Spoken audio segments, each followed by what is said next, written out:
តមកយើងបញ្ចូលប្រេង liền cho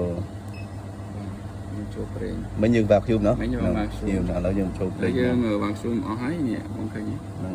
vacuum ở đây ចឹងមកកលៈកន្លែងហ្នឹងវាតិចនិចមួយពិសេសដែរយើងអត់ទាន់ដាក់ប្រេងព្រាមទេ nè យើងចាំមើល check lick nè ô check được បាទ check lick ប្រសិនបើ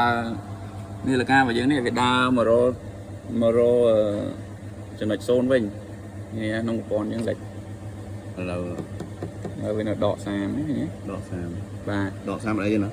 បាទវាដក30វានៅនឹងហើយ nè អញ្ចឹងនៅពេលដែលយើងទុកវាចោលពី5នាទីអីចឹងទៅប្រសិនបើនាឡិការបស់យើងនេះវាដើរមករចំណុច0វិញ đào mà với nhá បាទដើរមកវិញមានន័យថានៅក្នុងប្រព័ន្ធយើងលេចវាបឺតខ្យល់ចូលវិញ phải vô vô ចលនានេះបងយើង vô vô អញ្ចឹងបើវាបាទបើវាលេចអីយើងអត់ចូលផ្ទះបាន vô យើងត្រូវដោះឆែកមើលកន្លែងដែលយើងដាក់ចាប់ចូលវិញ chứ dương mưa lại low à là low pressure nó ដូចនេះ đôi khi là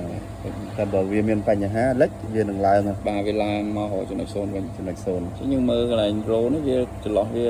lấy nơi là đọ đã là bong mưa sao quên nè អញ្ចឹងឥឡូវវាអត់លេចទេខ្ញុំបញ្ចូលពេង intern មកឲ្យយើងឆែកមើលមានពេងគ្រប់អត់អញ្ចឹងណា ta phải viên បាទ nè ពេងនឹងខនេះ នេះ nè tí năng បាទអញ្ចឹងអានេះវា50ខ្ញុំអត់ដាក់ដល់50ទេព្រោះខ្ញុំនេះទៅខ្ញុំខប់អាប់20ឯងអញ្ចឹងមក mình đã ở